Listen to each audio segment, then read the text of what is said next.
He left his wife homeless after the divorce and told his attorney it was the best decision he had ever made. He believed that, fully, completely, without a single tremor of doubt. Because 3 days after the divorce was finalized, he was already sliding a ring onto the finger of her best friend, the woman who had been her maid of honor, who had given a speech at their wedding about the sacred power of loyalty, who had slow danced with his wife's elderly mother at the reception while everyone applauded. He had traded a decade of marriage for a woman who had been inside that marriage from the very beginning, and he had done it in a way that left his wife with no home, no financial footing, and no warning. But what he could not take from her, what no court document could ever subtract, was the decade of skills she had quietly shelved to support his career. The business plan she had never launched because he had always said the timing wasn't right. The mind he had mistaken for sentiment. In the weeks after the divorce, she slept on a friend's couch. She worked 3 part-time jobs. She opened a business account with $200 and a borrowed laptop. And then she got to work, in silence, without his name, without his network, without a single thing he had ever given her. 3 years later, he was sitting across from her best friend, now his wife, at their Sunday breakfast table when the morning mail arrived. A copy of Forbes slid out of the stack. He saw her face on Forbes. Full cover, lead story, her photograph above a headline that read, "She started with nothing, now she's worth everything." He sat completely still for 4 minutes. His coffee went cold. Then he picked up his phone. He called 97 times. From a man who had once told her she had no future. 97 calls to a woman now featured in the world's most powerful business magazine, a woman he had left homeless after the divorce to marry her best friend. The question that will follow you through every second of this story is not how she built what she built. It is what she finally said, or chose not to say, when call number 97 ended. And whether the woman sitting across the breakfast table heard every ring. Dear viewers, what you're about to experience is not just entertainment. It is education wrapped in one of the most powerful comeback stories ever told. You'll learn why your worst day can become your greatest launching point, what it truly means to build in silence while others celebrate on your foundation, and why being underestimated is not the end of your story. It is often the beginning of your best chapter. After watching, drop in the comments the lesson that moved you most and tell me what you would have done if you were in her shoes. Then subscribe, because stories this powerful deserve a permanent home, and this is that home. The moving truck arrived at 6:14 a.m. Natalie heard the engine before she opened her eyes, a deep, diesel rumble that didn't belong on a quiet Tuesday morning in a neighborhood where everyone left for work at 8. She sat up in bed slowly, the way a person moves when some deeper instinct is already whispering that something is terribly wrong, but the conscious mind hasn't caught up yet. She pulled back the curtain. 3 men in gray uniforms were already on the front porch, lifting boxes. Her boxes! Natalie pressed her palm flat against the cold window glass and stood completely still for 11 seconds. She would count them later, in therapy, many months from now, because her brain simply refused to process what her eyes were delivering. Those were her grandmother's china dishes wrapped in newspaper. That was the bookshelf she had painted herself the summer before her wedding. That was the potted rosemary plant she had kept alive for 6 years through every season this city threw at it. All of it on the curb, like it had already stopped belonging to her. She found Derek downstairs in the kitchen, dressed in a suit she didn't recognize, slim cut, new charcoal gray. He was drinking coffee he had brewed only for himself and scrolling through his phone with the particular calm of a man who had rehearsed this moment many times before arriving at it. "Derek," her voice came out quieter than she intended.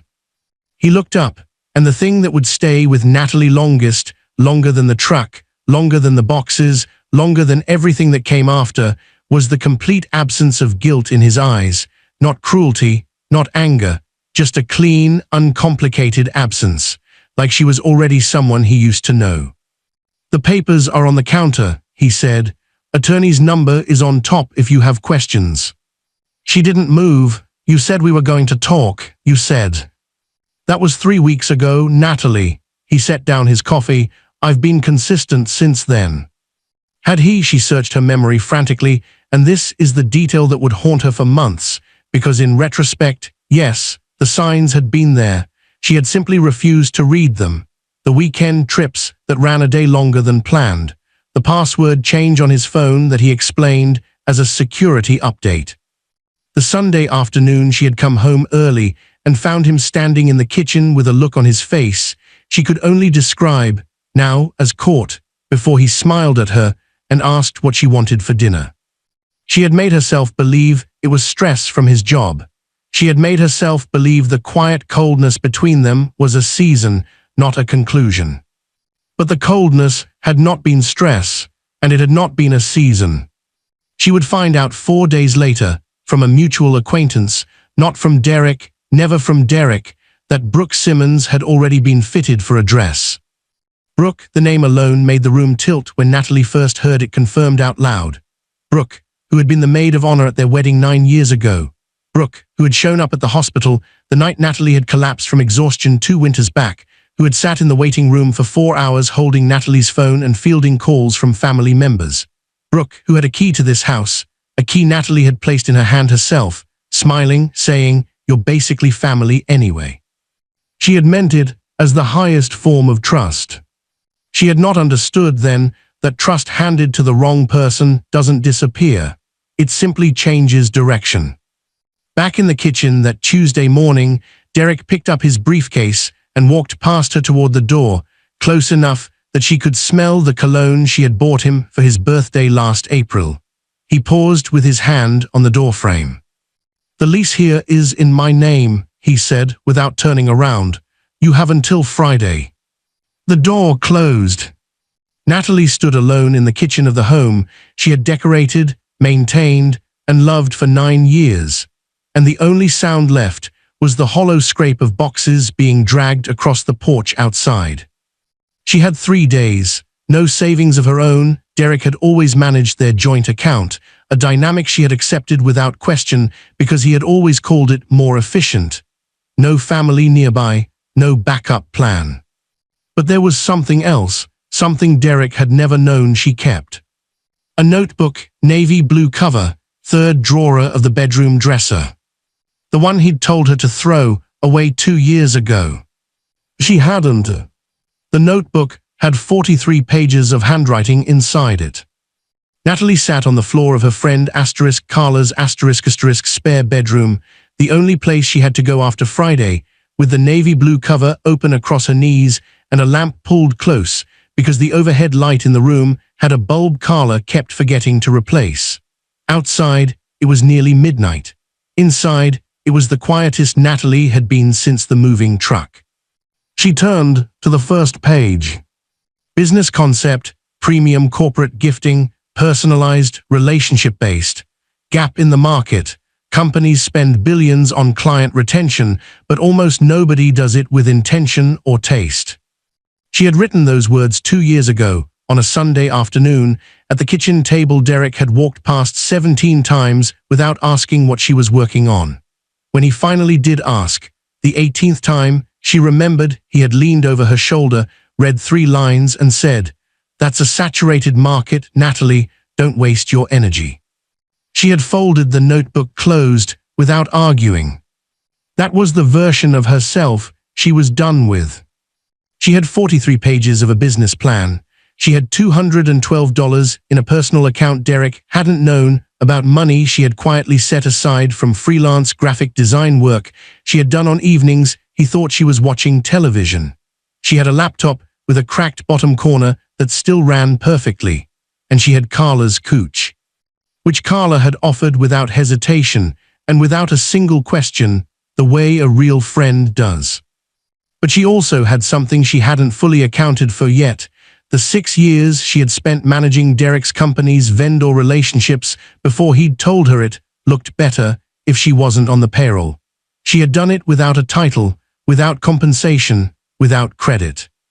She had spent 6 years building relationships with some of the most well-connected procurement officers, event planners, and corporate account managers in the city, and every single one of those relationships was hers.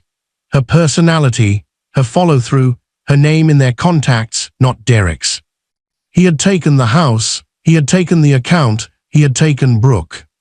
But he had not taken her Rolodex, and he hadn't realized, because he had never truly looked at her, that she was the Rolodex. She sent her first email at 12:47 a.m. Not a mass message, not a desperate pitch, a single, carefully written note to a woman named Patricia Ose the head of corporate relations at a mid-sized financial firm downtown, whom Natalie had once helped source a last-minute client appreciation event when Patricia's vendor cancelled 48 hours before the date. Natalie had fixed it in one afternoon. Patricia had never forgotten. "I'm launching something," Natalie wrote. "I'd love 15 minutes of your time." She didn't mention Derek. She didn't mention the divorce. She didn't mention the curb, the boxes, or the rosemary plant she had watched a stranger load into a truck without knowing what it was. She pressed send. Then she closed the laptop and lay back on Carla's spare pillow and stared at the ceiling for a long time. 3 miles away, at that same hour, Derek and Brooke were at Ember, the candlelit restaurant on 5th and Madison, where Natalie had taken Derek on their first real date, the night he had told her she was the most interesting woman he had ever sat across from. He had booked the same corner table. He had ordered the same wine.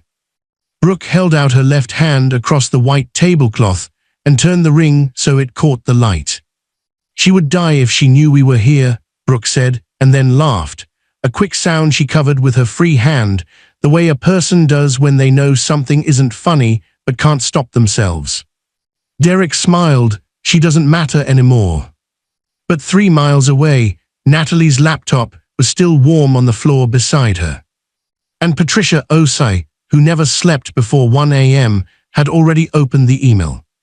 Had already read it twice. Was already reaching for her phone to text a colleague, a woman who ran a sourcing budget of $4 million annually, with a single message. "You need to meet someone." And in the quiet of Carla's spare room, with 43 pages of handwriting and a cracked laptop, and $212 between herself and nothing, Natalie had no idea that the first domino had already fallen. She was asleep before the reply came. But the reply came. Patricia Ose's colleague was named Renata Walsh.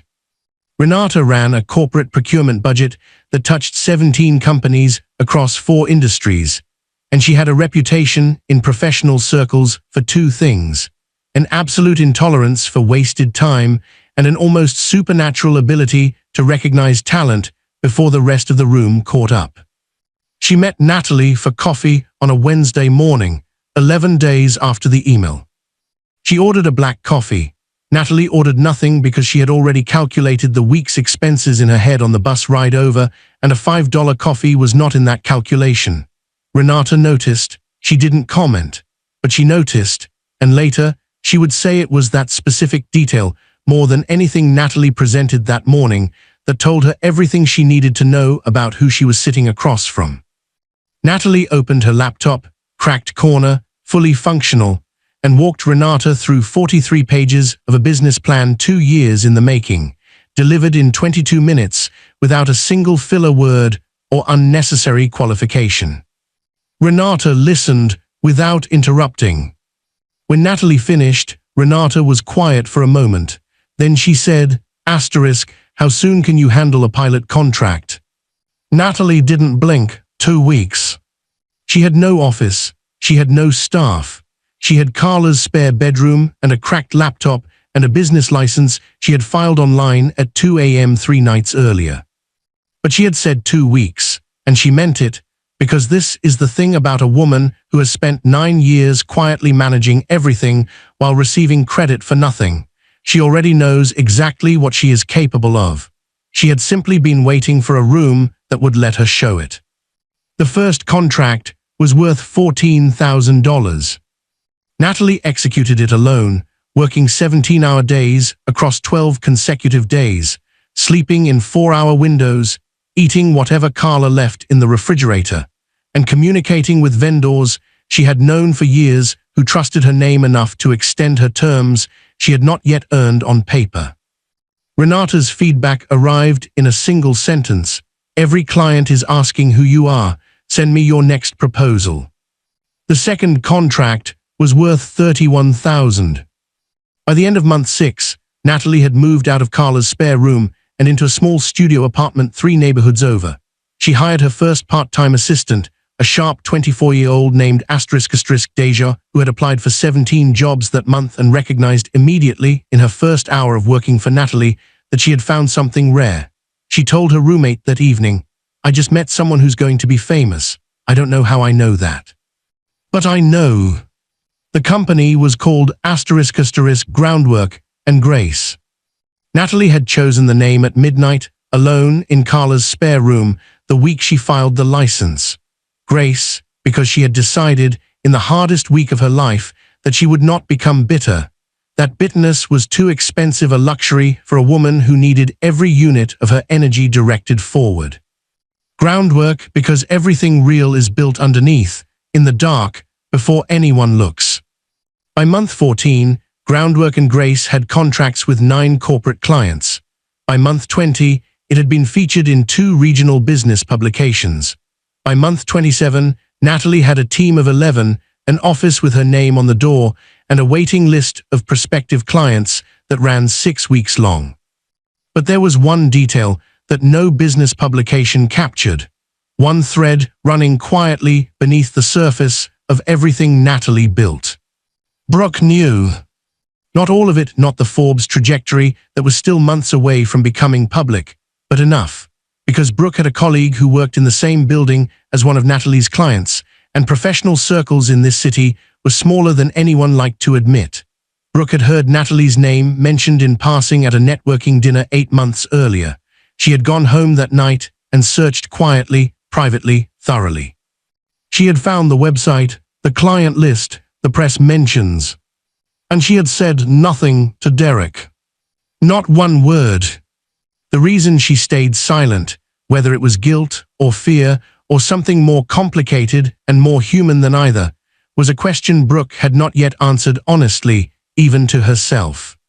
But silence, in a marriage, is never actually neutral. It is always a choice, and every choice eventually has a consequence. 3 years after the divorce, on the first Tuesday of November, Forbes went to print. Natalie had not known the cover was coming. The editor had made the decision internally. This is the story our readers need right now, and had informed her team 48 hours before distribution. Natalie had looked at the cover proof once, set it face down on her desk, and gone back to work. She had not called Derek. She had not called Brooke. She had not posted anything on social media or sent a single message to anyone from her previous life. She had simply gone back to work. Because the cover was not the destination. It was just the moment the world caught up to what she had already known for 2.5 years, sitting on Carla's floor, in the dark, with 43 pages of handwriting and $212, and a name no one had thought to watch. But someone was about to watch now. Someone was about to watch very, very closely. The magazine arrived on a Tuesday morning. It came bundled with 3 other pieces of mail, a utility bill, a gallery opening invitation, and a catalogue neither of them had requested. And it landed on the kitchen island the way ordinary things do, without ceremony, without warning. Without the slightest indication that it was about to detonate something that could not be undetonated. Brooke saw it first. She was standing at the kitchen counter in her robe, pouring orange juice, when she pulled the Forbes issue free from the bundle with one hand, and then stopped moving completely. Because she had known this was coming, she had seen the early press mentions, she had watched the trajectory from a careful, private distance for over a year. She had constructed in her mind many versions of this moment, the moment the world found out, and in every version she had imagined she would feel something clean and simple, relief perhaps, or vindication, or the quiet closure of a chapter she had never known how to close. But standing in her kitchen, holding the magazine, with Derek's *** footsteps already audible on the stairs behind her, what Brooke actually felt was something she had no prepared word for. She set the magazine face up on the island. And then she picked up her orange juice and walked out of the kitchen. Derek came downstairs at 7:22 a.m. in his charcoal suit, the same color he had worn the morning the moving truck came, a detail that meant nothing to him and everything to the universe, and reached for the coffee he had already programmed the night before. He picked up the mail with his free hand, sorting it absently the way he did every morning, barely looking, already mentally at his desk. Then his hand stopped. He looked down. He saw her face on Forbes' full-cover professional photograph, her eyes looking directly into the camera with an expression Derek had never once seen on her face during their marriage, not calm, not performing, not adjusting herself to fit the temperature of a room, but simply, completely, unapologetically certain. The cover line read, "Built from nothing, how Natalie Voss turned zero into a 9-figure vision." Derek set down his coffee. He read the headline again, then her name, then the headline again. The kitchen was completely silent. Somewhere in the house, Brooke's footsteps had stopped too. He stood at that island for 4 full minutes. 4 minutes in which the entire architecture of the story he had told himself about Natalie, about their marriage, about the decision he had made, rearranged itself without his permission into something he did not recognize and could not comfortably look at directly. Then he picked up his phone. He called her at 7:26 a.m. She didn't answer. He called again at 7:28, at 7:31, at 7:39. By 9 a.m., he had called 14 times. By noon, 31. By 3 p.m., with his afternoon meetings unattended and his assistant hovering outside his office door with the particular concern of someone who senses something has broken but cannot ask what, he had called 97 times. 97 calls. From the man who had told a courtroom she had no realistic future prospects. From the man who had cleared a joint bank account and handed a woman who had given him a decade a 3-day deadline. From the man who had sat at their first date restaurant with her best friend and said, "She doesn't matter anymore." 97 calls. Not one answer. But on the 97th call, the last one, placed at 4:51 p.m. from a chair Derek had not stood up from in 3 hours, something different happened. The line connected. Not to Natalie, but the voicemail picked up, and for the first time in 3 years, Derek heard her voice. Calm, unhurried, professional in a register he had never heard from her before, as though even her voicemail greeting had been built from scratch with better materials than anything she had access to when she was with him. "You've reached Natalie Voss, founder and CEO of Groundwork and Grace. I'm unavailable right now, which means I'm building something. Leave a message or visit our website. Either way, thank you for reaching out." The line beeped. Derek said nothing, because there was nothing, not a single arrangement of words in the English language, that could adequately explain 97 calls to a woman he had left on a curb. He ended the call. He sat for a long time in the silence of his office. Then his door opened quietly and his assistant stepped inside and said, carefully, "Your wife has been trying to reach you. She says it's important." Derek looked up slowly.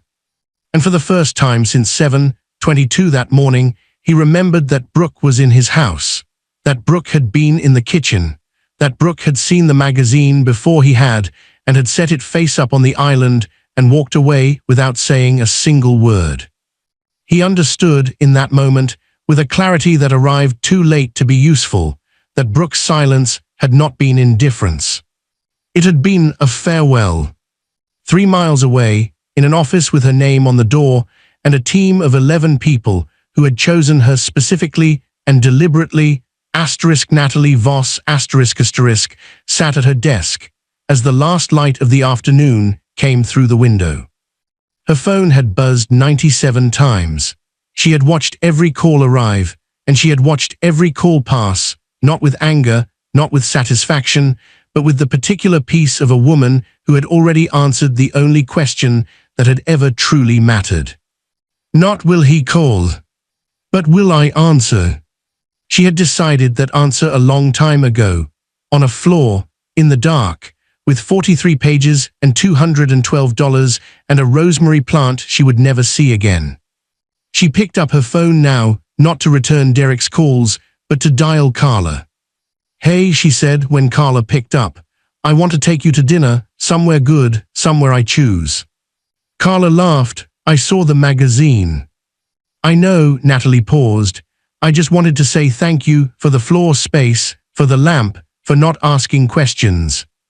There was a quiet on the line that was not empty, but full of everything two people can say to each other without saying anything. "Natalie," Carla said finally, "he called, didn't he?" It was not a question. Natalie looked out her office window at the city, the same city where she had stood on a curb at 6 a.m. with her grandmother's china and a 3-day deadline, and a man walking away in a suit she had helped him choose. "Yes," she said simply, "but I was busy building something." Dear viewers, what you just witnessed is one of the most important truths life will ever teach you, that the people who leave you with nothing are sometimes the ones who unknowingly give you everything. Because the moment Derek cleared that account, signed those papers, and walked away, he removed every ceiling he had placed over a woman who had been quietly outgrowing him for years. Natalie didn't win because she was lucky. She won because she kept the notebook. She sent the email. She said 2 weeks when she had nothing, and then she delivered. The lesson this story carries is simple but rare. Your lowest moment is not your last chapter. It is your first draft. Silence is not weakness. Building in the dark is not failure. And the day the world catches up to what you already know about yourself, that day is not the victory. The victory happened long before, on a floor, in a spare room at midnight, when nobody was watching. Drop in the comments the lesson that hit you hardest, and tell me honestly, what would you have done differently if you were in Natalie's shoes? Would you have answered the 97th call? Subscribe now, because every week on this channel, we bring you stories that don't just entertain. They permanently change the way you see your own life. 3 years, 2 months, and 14 days after a moving truck parked outside her home at 6:14 a.m., and strangers carried her grandmother's china to a curb, Natalie Voss sat at the head of a conference table on the 19th floor of a building her company now occupied 3 floors of, and signed a partnership agreement that valued groundwork and grace at $114 million. She used her own pen. She had bought it herself, a simple thing, matte black, no engraving, $12 from a stationery shop near Carla's old apartment. She had kept it in her desk drawer since month 2, through every contract, every proposal, every document that had moved her one step further from the curb, and one step closer to this room, because she had decided, early and deliberately, that every signature on every document that built her life from this point forward would be made with something she had chosen for herself. It was a small decision, but Natalie had learned, in the most thorough way a person can learn anything, that it is always the small decisions, made in the dark, made alone, made when no one is watching and no one is applauding, that determine where a person eventually stands. She signed her name, set the pen down, and looked out the window at the city that had watched her begin with nothing. Derek resigned from his position 4 months after the Forbes issue went to print. The professional fallout had been quiet but thorough, the way real consequences always are. Several of the corporate relationships his company depended on had, over the preceding years, migrated quietly toward groundwork and grace, drawn by Natalie's reputation, her network, and the particular loyalty she inspired in everyone who worked with her. He had not connected those losses to her name until it was too late to reverse them. A colleague had finally said it plainly, over lunch, without cruelty but without softness. You let go of the person who was holding half your client relationships, and she took them with her, not on purpose, just by being who she is. Derek had driven home in silence that afternoon. He had not called Natalie again after the 97th attempt, not because he had found the words, he never did, but because somewhere in the long quiet of that evening in his office, listening to her voicemail on repeat, he had finally understood something he could not unknow. That 97 calls to a woman who has decided not to answer is not persistence. It is a confession. And he had confessed enough. Brooke * filed for divorce 11 weeks after the Forbes cover. She did not cite the magazine. She did not mention Natalie's name in any of the proceedings. She cited, simply and efficiently, irreconcilable differences, the most honest 2 words in the legal vocabulary of a marriage that had been built on a foundation both parties knew, from the very beginning, was borrowed from someone else. She had called Natalie once, from a number Natalie didn't recognize, 6 weeks before the filing. The call had lasted 4 minutes and 31 seconds. What was said in those 4 minutes and 31 seconds belonged only to the 2 women who had shared them, and neither ever repeated it publicly. But those who knew Brooke well noticed, in the months that followed, that she had removed every photograph from her social media that predated her marriage. Every one. As though she were performing her own quiet archaeology, digging back through the layers of her choices to find the version of herself that had existed before she made the one she could not take back. Whether she found that version, nobody knew. But she was looking, and sometimes looking is the most honest thing a person can do. Carla became Groundwork and Grace's first non-executive board member in month 31, a decision Natalie made without announcement or ceremony, simply by placing the offer letter on Carla's kitchen table during dinner one evening, beside the same lamp that had kept them company through Natalie's earliest midnight working sessions. Carla had read it slowly, looked up, said nothing for a moment. "Then you remembered the lamp." "I remember everything," Natalie said.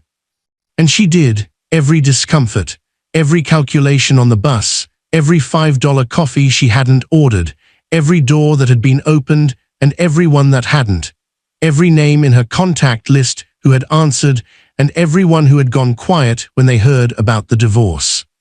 She remembered it all, not to carry it as weight, but to carry it as a map. Because a woman who remembers exactly where the ground gave way beneath her feet walks differently in every room she enters afterward. She walks like someone who has already survived the worst floor, and is no longer afraid of falling. Deja, the sharp 24-year-old who had told her roommate in month 6 that she had just met someone who was going to be famous, was promoted to Chief Operating Officer on the morning of Groundwork and Grace's 3rd anniversary. Natalie had called her into the office, handed her the new contract, and said simply, "You saw something in this company before this company had anything to show you. That kind of vision deserves a title that matches it." Deja had pressed her lips together the way a person does when they are determined not to cry in a professional setting, and then cried anyway. Natalie had handed her a box of tissues and gone back to her desk. Because there was always more to build. There was always more. The rosemary plant, the one she had kept alive for 6 years through every season, the one she had watched a stranger load onto a moving truck without knowing what it was. She had thought about it more than she expected to in the months after the divorce. It was a strange thing to grieve, she knew. Among everything she had lost, a plant was an odd thread to keep pulling. But she had bought a new one, month 3, from a farmer's market 2 blocks from Carla's apartment on a Saturday morning when she had exactly $40 to spend and had allocated 38 of them to business expenses and 2 to something that was not practical and not strategic and not part of any plan. She had set it on the windowsill of Carla's spare room and watered it that evening and told herself, not out loud, because she was not yet in the habit of making promises she wasn't certain she could keep, that she would keep this one alive too.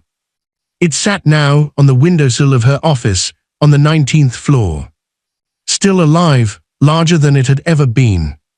Needing nothing from anyone except light and time. Some people will read this story and focus on Derek, on what he lost, on the calls, on the collapse of everything he thought he had secured when he walked out that door. But this story was never about Derek. It was never about Brooke. It was about a woman who sat on a floor in the dark with 43 pages of handwriting and $212, and decided, quietly and without an audience, that the ending of her story had not yet been written by anyone who had the authority to write it. Not a divorce attorney, not a moving truck, not a man in a charcoal suit with his hand on a doorframe. Only her. She did not heal loudly. She did not rebuild dramatically. She did not wait for an apology or a witness or a moment that felt cinematic enough to justify beginning. She simply began. In the dark, in the quiet, in the exact place where everything had been taken from her. And she built something the light eventually had to come and find. The most dangerous person in any room is not the loudest one. It is not the one with the longest title or the largest budget or the most connections. It is the one who has already lost everything and decided to begin anyway. Because that person has nothing left to fear. And a person with nothing left to fear is completely, utterly, unstoppably free.